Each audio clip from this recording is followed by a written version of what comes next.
Este es un llamado a tomar acción y cuidarnos todos. A ti, optimista, luchón, fashion, a todos les decimos, el cubrebocas no se usa así o así. No, ¿cómo crees? Para nada. No, olvídalo, jamás. Atención, se usa así. Por todos, úsalo bien. Consejo de la Comunicación, voz de las empresas.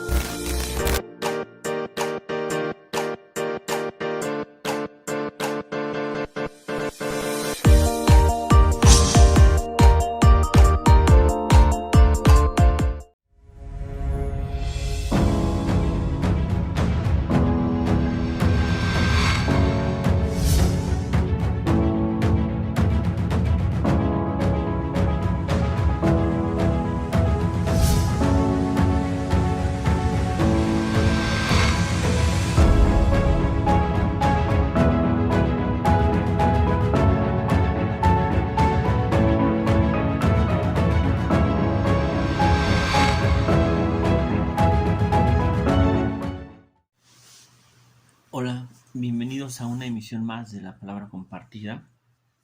Esta es una producción de Dejes Media, junto con la Congregación Literaria de la Ciudad de México, la revista literaria Taller Igitur y la revista Delirio. Mi nombre es Fernando Salazar Torres. Estamos en esta actividad de entrevistas a distancia todavía por la situación de la pandemia. Y bueno, el propósito de estas actividades consiste, bueno, por la situación que vivimos en el mundo.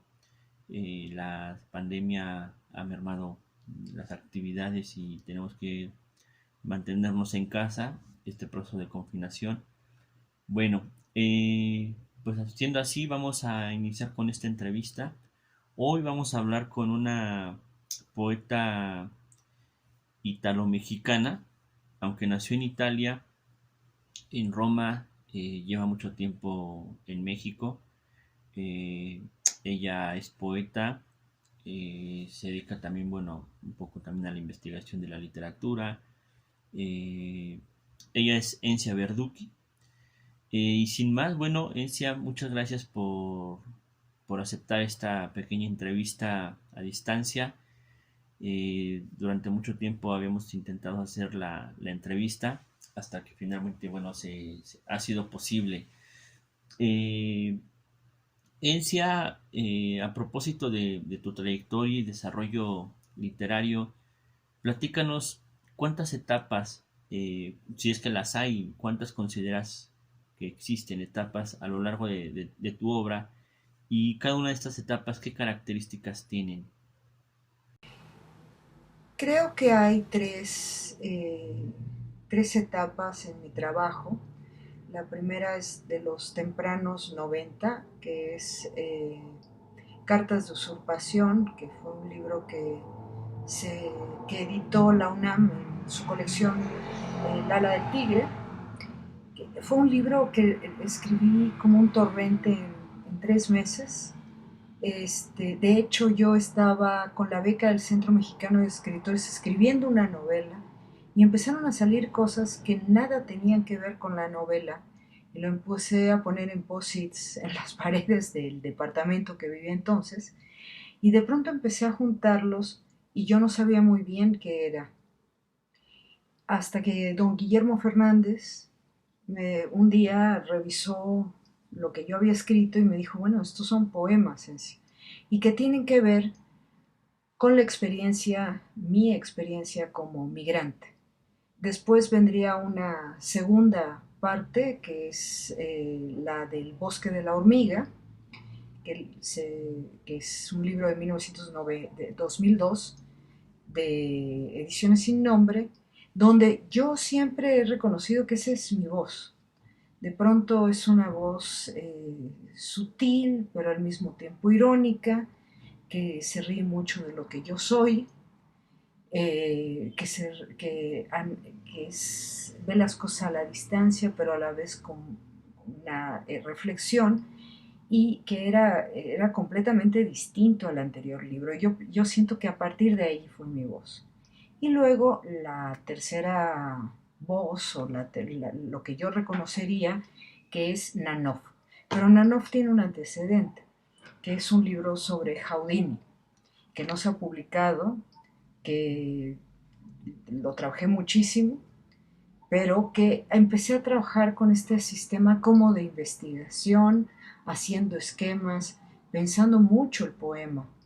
No era algo como un lampo que se aparecía, era algo casi como un trabajo de investigación. Y creo que ahí están, de esta manera podemos resumir las tres etapas de lo que viene siendo mi trabajo. Bueno, hace poco publicaste en Vaso Roto, en esta editorial que ha publicado pues muchos títulos muy valiosos en el ámbito de la literatura. Hace poco publicaste Nanov, que es, bueno, yo ya leí el poemario, eh, tiene una extrañeza, tiene un procedimiento que se comparte con otro tipo de libros que se están escribiendo actualmente. La historia, esta historia del libro de Nanov la has contado muchas veces en distintos espacios. Lo que quiero decir es que este poemario, Nanov, se volvió, en tu caso, un estudio investigativo prácticamente, no sé, sería equiparable a una tesis doctoral.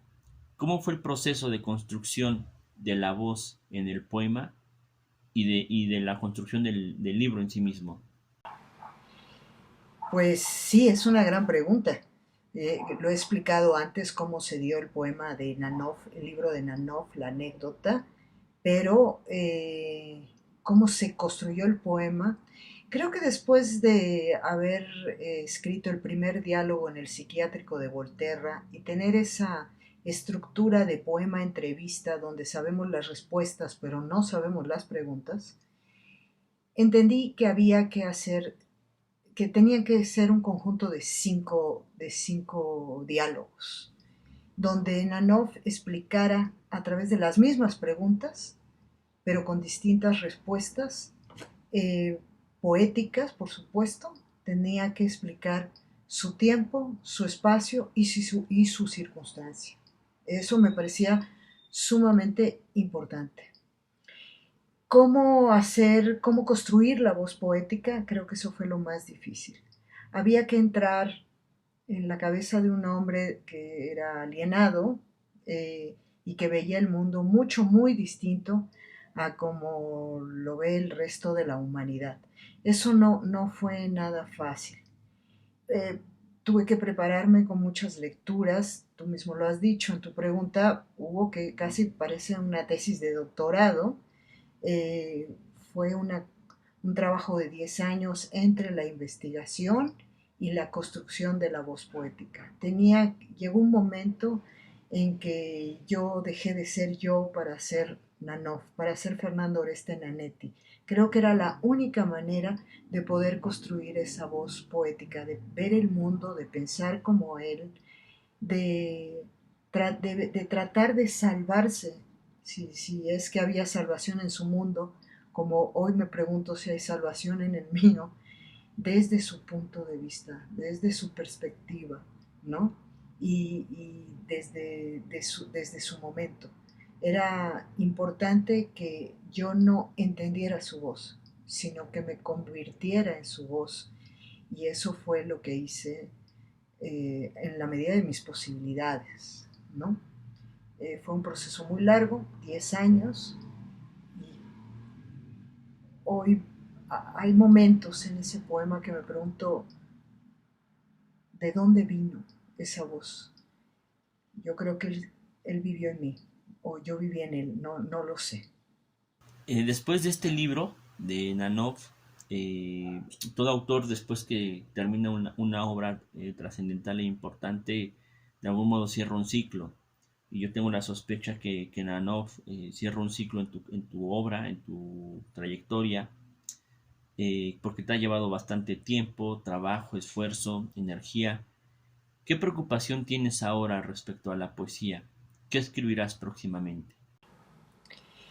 Pues sí, después de tantos años de dedicarle una investigación al Nanov, a la locura, a la insania, a la creatividad dentro de la locura, eh, acaba uno como vacía, ¿sabes? Como que sientes que sacaste todo, ¿no? Que ya no va a haber más nada. Eh, el año pasado de pronto empecé, a, mis procesos son muy extraños, siempre es, empiezo a reflexionar sobre un tema, pero como un tema como si fuera un ensayo, y a partir de ahí surge el poema.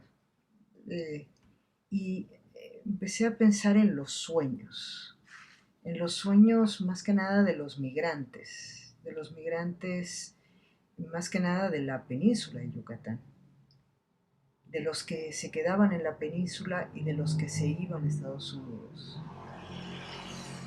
Esta reflexión quisiera plasmarla y en eso estoy trabajando y llevo ya un puñado de poemas sobre esto, como una especie de ensayo en verso eh, y pensar en los que se quedan esperanzados o agarrados de alguna manera de los que se van y que trabajan para poder hacer realidad los sueños de quienes se quedan y de ellos mismos que están en otro lado. Por supuesto, dadas las circunstancias de los últimos meses, los sueños se han diversificado, ¿no? Eh, Creo que no solamente me toca hablar de los sueños o siento la necesidad de no solo hablar de los sueños de los migrantes, que ha sido todo un trabajo que he hecho en los últimos 2 años a partir de una investigación de entrevistas, sino también de los sueños de todos, porque la pandemia del COVID nos vino a cambiar la vida a todos. Entonces, hoy me planteo que esos son posibles los sueños. Creo que el único sueño que nos queda es sobrevivir. Ahorita es el más importante. No es, nombrar el futuro, hoy no podemos construir el futuro. Deberíamos hacerlo, quizás. Pero en realidad ahorita el único futuro es cuidarnos y sobrevivir. Y claro, los sueños se modifican. Quizás por primera vez sentimos miedo, de verdad. Un miedo distinto al miedo de otro tipo de miedos. Entonces, eso es lo que estoy trabajando. Lo quiero trabajar como una forma poética en forma de ensayo, ¿no? Quiero decir, es un poema, pero a la vez también es un ensayo. Y sé que suena un poco extraño, pero quiero buscar esa nueva forma, esa nueva manera en mi poesía, ¿no? Espero lograrlo. Encia, muchas gracias por esta pequeña entrevista, muchas gracias por compartirnos pues parte de tu obra, especialmente de este libro Nanov, que me parece que en la literatura mexicana ha marcado un impacto, una impronta. Queridos, muchas gracias por sintonizarnos en La Palabra Compartida. Es una producción de Dejes Media, junto con la revista literaria Taller Igitur, la revista del Lirio y la Congregación Literaria de la Ciudad de México. Mi nombre es Fernando Salazar y hasta la próxima.